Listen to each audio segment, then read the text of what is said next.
What's going on, guys? This is Mr. School back in with another video. So today's topic is going to be lookism. Um, it's a very, very popular topic in the incel sphere, black pill sphere, whatever you want to call it.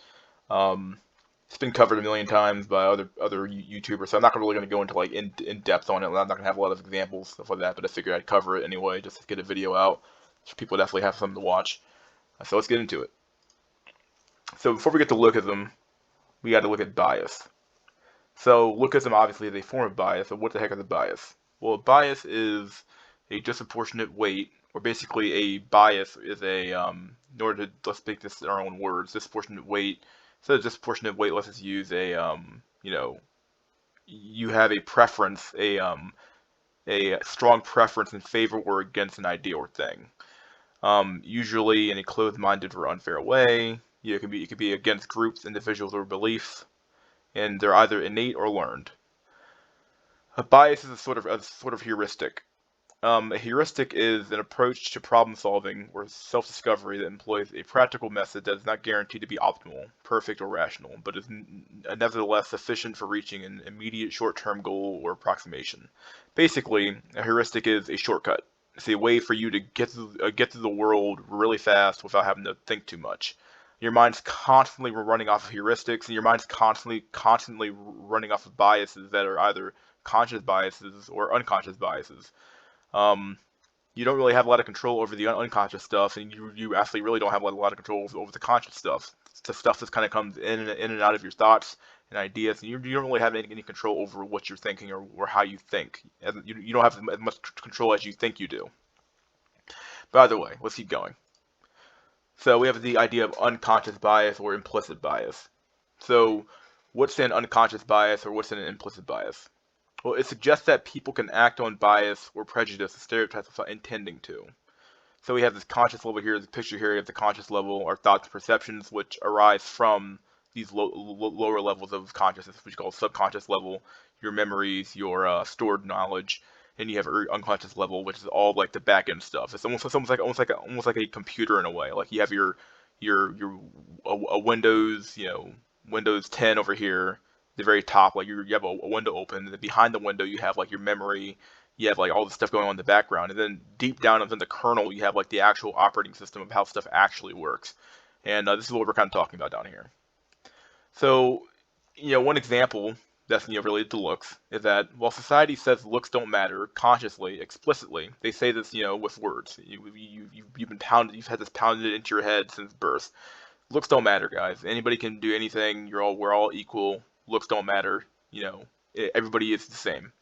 They still retain the unconscious or the implicit bias against or for certain characteristics. So, women, men, everybody says looks don't matter, but in reality they do, and they behave as if they matter. Now, what the question I have for the class, for the people here, for anybody watching this video, is that are we responsible for implicit bias or instincts? Are we responsible? Can you be held responsible for having an unconscious bias? Let's say you're unconsciously biased against some things are okay to be unconsciously biased against, like for example not wanting to die, like being unconsciously biased against poison. You might have this gnawing thought in the back of your head that maybe I shouldn't eat this fruit or this vegetable because it might be poisonous. Is there something wrong with that? Obviously not. But what about stuff when it comes down to looks? Like, do we hold people accountable for something that they have little to no control over? I would say no, but I would say, well, it's more nuanced than that. I would say no, but the moment that you know that you have an unconscious bias, you should be doing things to mitigate or improve your the way you think, because once you become aware of something, it's kind of hard to like put the toothpaste back in the proverbial tube. Once you become aware of something, you are now responsible for that thought now. Like once you become aware that, oh yeah, looks do matter, and I might have a conscious bias or unconscious bias against people that look differently than I do or look ugly, then I have some sort of obligation to at least try to be a little bit less biased against people who don't look the same way that I do. Let's keep going. So now we get to lookism. What is lookism here? Well, it's a stereotype, prejudice, and discrimination on the basis of physical attractiveness, or more generally, to people whose appearance matches cultural preferences. Um, I take some. I don't really agree with the second half here of like matches cultural preferences. In the next slide, we're actually going to talk about some studies that have been done, and the cultural preferences doesn't tend to match the science typically here. Many people make automatic judgments of others based on their physical appearance that influence how they respond to those people. So basically, you'll be judged whether you like it or not. So people will make automatic judgments, a heuristic. They'll use a heuristic to judge you based on their physical appearance, whether or not they like you or not, whether or not they're going to hire you or not, whether or not they're going to date you or not, fuck you or not, whatever you want to call it. They're going to judge you based on how you appear. So you know, if you look bad, if you look ugly, if you're a sub four, it's over, boyo. It's fucking over. Anyway, lookism part two. So, what is beautiful is good stereotype. The research shows the following. Those who are physically attractive benefit from their good looks. Physically attractive individuals are perceived more positively, and physical attractiveness has a strong influence on judgment of a person's competence. Research shows that on average, physically attractive individuals have more friends, better social skills, and are more active sex lives. The real question becomes, once again, they're in a positive feedback loop.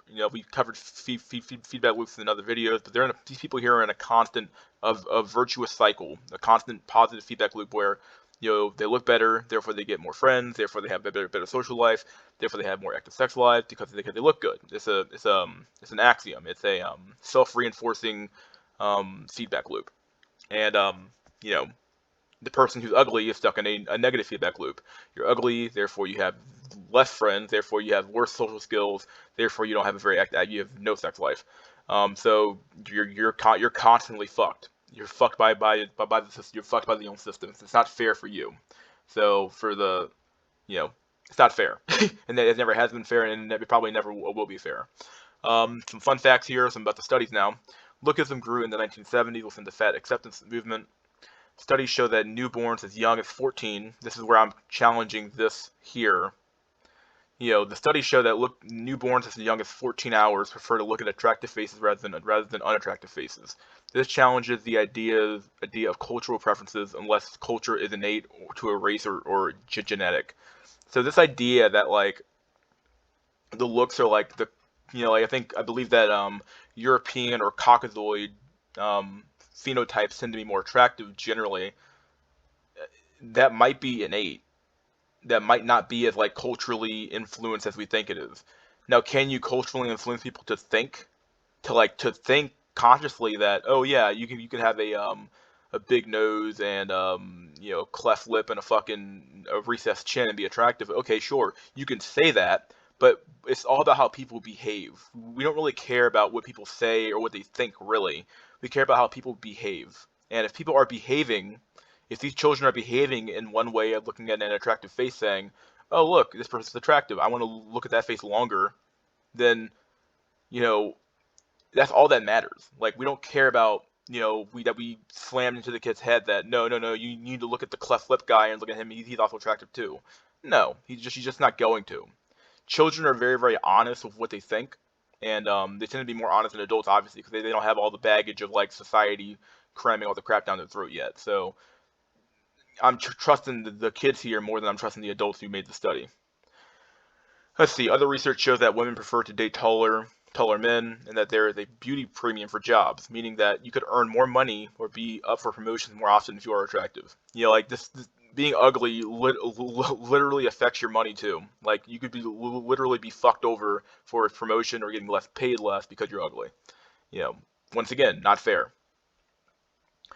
Even it affects politics. Studies in the UK, US, Germany, and Britain have shown that the more attractive candidate benefits from their appearance by getting more votes and are easily forgiven for scandals. Now, I believe this only applied to low information voters, but still, the fact that people are just walking out there and voting for people who are more attractive is really scary to me.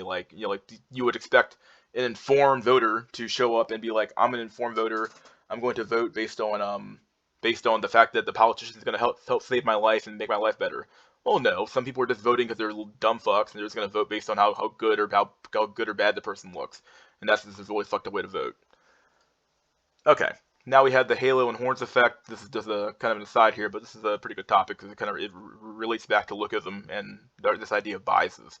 So we have the halo, the horn down here. So the halo effect is a tendency for positive impressions of a person, company, brand, or product in one area to positively influence one's opinion or feelings in another area, in other areas. So basically, if you look good, of a person. So if you look good, well, I'm gonna automatically assume that you're a good person, that you have higher moral standards, and that you're just an overall person I want to be around. Whereas the Horn effect is the form of cognitive bias that causes one's perception of another to be unduly influenced by a single negative trait. I would say not single negative trait, multiple negative traits as well. You don't have to be a single one, but either way, like if you're unattractive, well, obviously you're going to assume that you're a miscreant, you're a bad person. You obviously you're obviously a child molester. You eat children. You rape, pillage, and murder people. This is going to be my perception of you.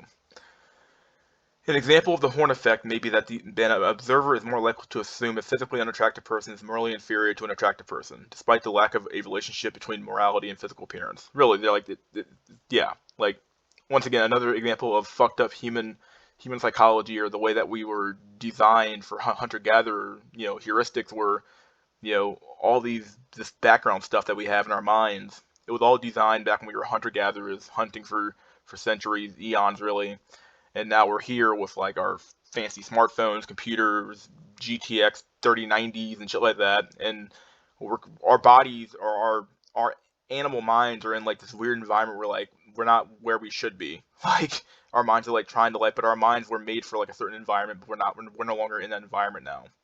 And it seems to me like obviously these old biases, these cognitive, whether they're unconscious, subconscious, or conscious, they affect us in various ways that we in ways that we would probably never expect them to. And to pretend like this isn't the case is just lying to yourself. All right, guys. Like I said, this was a short one, but this has been Mystery School. Please like, share, subscribe. Leave a comment if you like or hate the video. I don't give a fuck. Tune in for SNI Saturday or Sunday night incel. I forgot who told me this, but it was a pretty funny comment this dude left in my the last week in chats. He'll get props in a later video. Shout out to the Cope gang for being in here, being involved, being active. Sources were info.wiki, Wikipedia, Plato, Stanford.edu. And never forget, guys, that wisdom is gold. See you guys next time.